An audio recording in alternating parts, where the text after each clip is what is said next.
So a lot of people have Elite Force guns, and a lot of people wonder what they can upgrade in their Elite Force gun. Well, this is the video for you. We're going to go over everything in Elite Force Gearbox that can be upgraded, and we're going to go from there. So recently, Elite Force guns have been the thing in the airsoft world. A lot of people have Elite Force guns, and then those people, some of them, will want to upgrade their guns eventually, as just about most people do. Either because a part breaks or they want better performance for their gun.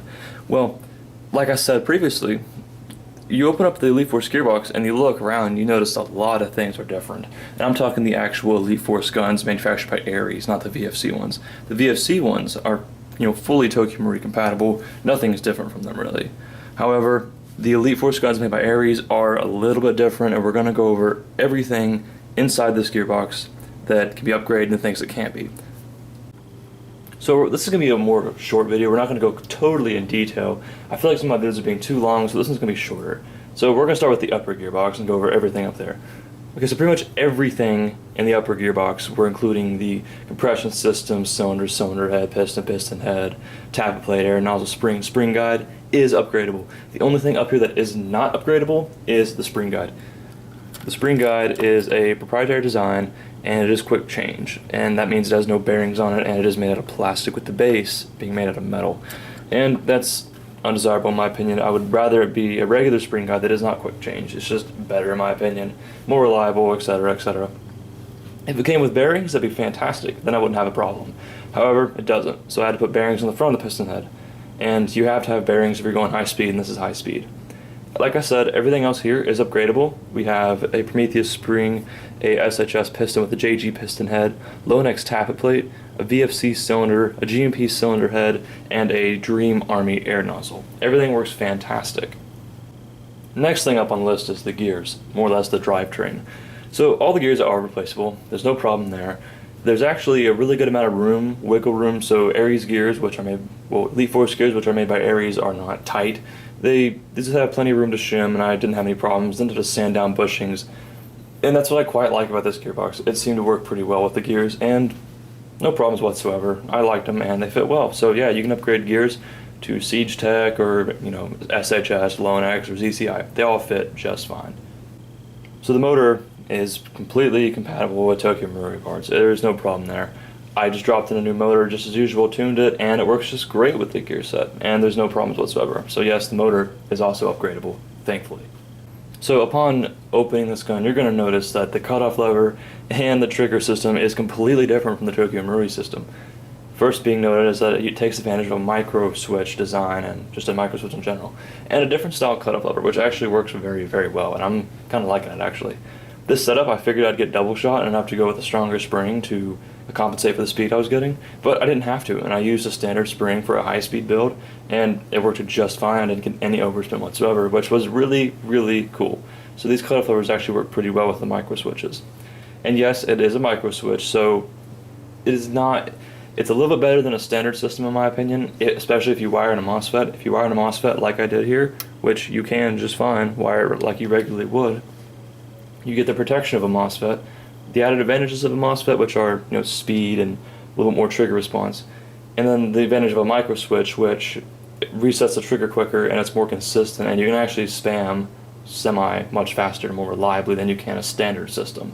So there's really no problems here. Both of them don't need to be replaced unless your cutoff lever's like way too worn down, in which case I honestly don't know where you can get a new one. So I don't know, maybe you could modify it with JB Weld and refinish it with JB Weld, and it would work fine, but I'd say it'd wear down just as fast as the stock one. So you're probably going to have to switch it out every maybe 50,000 to 70,000 rounds before you have to redo the JB Weld on the cutoff lever. Other than that, it works just fine as a stock gun, and even if you want to upgrade it, it's fine for a while. So I don't see much of a problem here, and if you can find spares, go for it. The anti-reverse latch is indeed a Tokyo Marui style anti-reverse latch. No problems here. As you probably already know, the trigger in Ares guns, which are licensed by Elite Force and Numerex, are proprietary. It's unfortunate. I do like to be able to swap out triggers because I like straight triggers and I like cool looking triggers that are made out of aluminum, but you can't switch out this one, so you're stuck with this one. Oh well. The selector plate and safety bar are a totally different design from Tokyo Marui style standards. They're like the selector switch itself is a little bit thinner, so therefore this one only works if you break it. You got to find a new one, which good luck. Just like the cutoff lever, it's going to be difficult. And same thing with the safety system. This is the safety system right here, and it works when you move it all the way forward into safety. The trigger locks. I like that design a little better. It's a little more robust and stronger than the standard design, but that's for a later video. Just like the selector plate, you're not going to be able to replace it. And I mean, I guess you could make it one if you're really good with machining and stuff like that. You probably could, but just don't break it, because I mean, after all, it's just a safety thing. I mean, it's not going to break. Now that brings us to one of the most important parts about the gun itself, the shell. Now, the shell is proprietary, unfortunately. However, with some modification, you should be able to get a Tokyo Marui standard shell to fit. It's just going to take some work, and the cool thing about being able to replace the whole shell in this gun, whether it takes a little bit of work or not, is the fact that every problem with this gun, the cutoff lever and the trigger and the micro switch design, can be, gotten rid of if you replace the shell, and if you want to venture into something like that. I may make a later video explaining how to modify it, because I have done it before, but it just takes a little bit of modification, and it's really not a whole lot. If you just compare the two shells together, you'll probably recognize right off the bat. However, when modifying shells, do keep in mind, do not modify anything up here really, especially in this corner, because if you modify anything up here, the weaker part of a version 2, you could compromise the strength of the shell. The only thing you're supposed to be able to do up here is radius. That's the only thing I'd really recommend. But yeah, yep. It's possible, just you gotta work with it. Now that brings us to the hop-up chamber and barrel. Both are possible to upgrade with some slight modification. The standard Tokyo Marui style systems have a larger bar right here that holds it in place into the upper receiver. The Aries one just has thinner ones. That's all you have to do is shave these down, make them thinner, and make them not as big on the sides. Same thing with the other side, just thin them down and they work just fine. If you do this correctly, it should be springy in there. You want your hop-up unit to bounce back and forth so that it can press up against the hop-up chamber, not the hop-up chamber, but the gearbox shell. You don't want it super tight, because then it creates a tolerance to where there may be space between the gearbox shell and the hop-up unit, in which you could have an air leak there, in which case is undesirable. So make sure you get this right if you do desire to modify it. And the barrel fits just fine. There's no problem in slinging an upgrade barrel.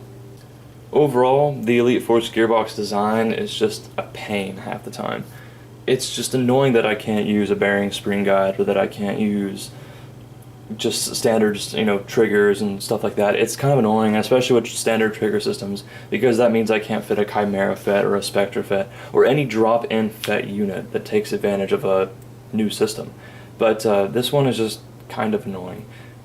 Is it possible to upgrade these guns? Most certainly. This one's firing at 35 rounds a second, so that's pretty cool, and it's reliable too. However, is it easy to do? Not really, and I wouldn't recommend it for the new tech unless you want a little bit of a challenge. It's just a different way of doing things. I definitely recommend you get your bearings straight on how gearboxes work and what you need to do to get them to work reliably and properly. But that's all I have, guys. I'll see you guys later. I just thought this would be a cool video for guys that have Elite Force guns, because there's a lot of them. I'll see you guys later.